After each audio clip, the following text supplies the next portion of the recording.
जाट भाइयों राम राम।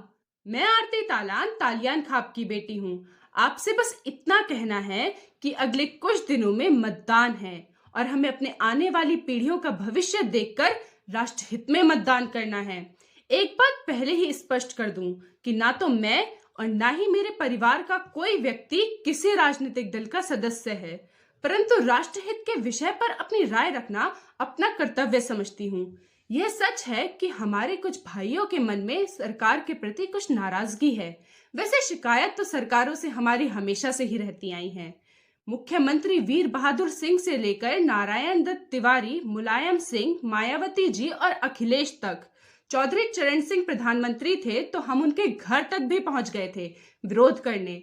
वीर बहादुर सिंह को तो हमने करवे का पानी तक पिलवा दिया था।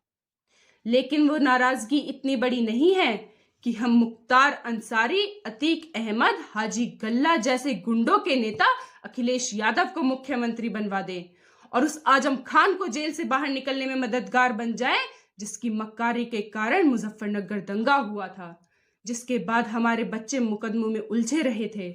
हम भूले नहीं हैं जब 5 साल पहले शाम ढलते ही अंधेरा कायम हो जाता था। कभी शाम को बिजली नहीं आती थी, रात रात भर खेत में पड़े रहते थे पर 2 बीघा खेत नहीं भरता था। सुबह घर लौटने पर पता चलता था कि भैंस चोरी हो गई है। 2 दिन खेत नहीं गए तो ट्यूबवेल से मोटर चोरी हो जाती थी। खेतों में दिन दहाड़े बांधकर लूट लिया जाता था। रिश्तेदार भी दिन छिपने के बाद गांव में जाने से डरते थे। पिछले 5 साल में यह सब कुछ बदल गया है। किसान आंदोलन के नाम पर कुछ लोगों की नाराजगी है, यह बात ठीक है, कुछ चूक हुई है, परंतु कभी हमने सोचा है कि पश्चिमी उत्तर प्रदेश का एक भी किसान किसी कानून से प्रभावित था क्या? बताओ।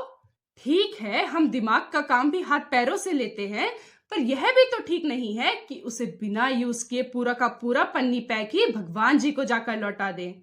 अरे भाई, इतनी लड़ाई गन्ने के भाव पर लड़ी होती या बिजली के बिल पर लड़ी होती तो कितना फायदा हो गया होता। जरा सोचना एक बार। पता नहीं याद है या भूल गए, 1989 में चौधरी अजीत सिंह मुख्यमंत्री की शपथ लेने वाले थे। आधी रात में मुलायम सिंह के पहलवानों ने उनके 15 समर्थक विधायकों का अपहरण कर लिया था। 5 वोटों से चौधरी साहब हार गए और मुलायम सिंह मुख्यमंत्री बन गया। एक बार और बेमेल गठबंधन हुआ तो ये वो ही मुलायम है जिसने अनुराधा चौधरी के नाम पर चौधरी साहब का जीना हराम कर दिया था, बदनाम कर कर रख दिया था। थक हार कर वह सरकार से अलग हट गए और उन्हें कहना पड़ा कि जिस गाड़ी में सपा का झंडा उस गाड़ी में गुंडा। मेरे जाट भाइयों, आज हर गांव से जाट लीडरशिप उभर रही है। 21 जाट चुनावी मैदान में हैं, जबकि अखिलेश ने जयंत चौधरी का इलाज बांधने के लिए नाहिद हसन, मोहम्मद हमीद, हाजी यूनुस, गुलाम मोहम्मद, महबूब अली और कमाल अख्तर जैसों को हमारी छाती पर बैठाने की साजिश रच रखी है। अगर गलती से भी ये जीत गए तो पहले ही दिन समाजवादी गुंडा पार्टी में भाग जाएंगे। मार्च सीट उदाहरण है, जयंत चौधरी वहां जीतने की स्थिति में थे। जानबूझकर संजय लाठर को उनके सामने उतार दिया है अखिलेश ने। बर्बाद करना चाहता है वो जयंत चौधरी को। याद रखना, सबसे बड़ा दुश्मन है वो जाटों का। जैसे पिछली बार मायावती की कैडर वोट लेकर चुनाव के तुरंत बाद लात मार दी थी उनको, ऐसे ही अगर कुछ विधायक जयंत के जीत भी गए तो उन्हें वह अपने साथ मिलाकर जयंत को लात मार देगा, मायावती की ही तरह। परंतु मात्र जयंत चौधरी विषय नहीं है हमारा। उनके लिए तो अमित शाह ने भी कह दिया है और लिख कर रख लो, चुनाव के बाद जीत हो या हार वह भाजपा में शामिल हो जाएंगे। यही उनके हित में है और यही लोग चाहते भी हैं। पर बात केवल उनकी नहीं है, बात हमारी बहन बेटियों की सुरक्षा की है।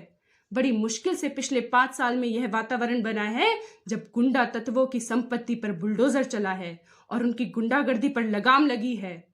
हम लोग वीर गोकुला, राजा राम जाट और महाराजा सूरजमल की संतान हैं, जो मुगलों से टक्कर लेते लेते मर तो गए परंतु विदेशी ताकतों से समझौता नहीं किया। बाबर और खिलजी की संतानों से हमारा डीएनए मैच नहीं करता। हम सब कुछ बर्दाश्त कर सकते हैं पर इनकी गुंडागर्दी नहीं।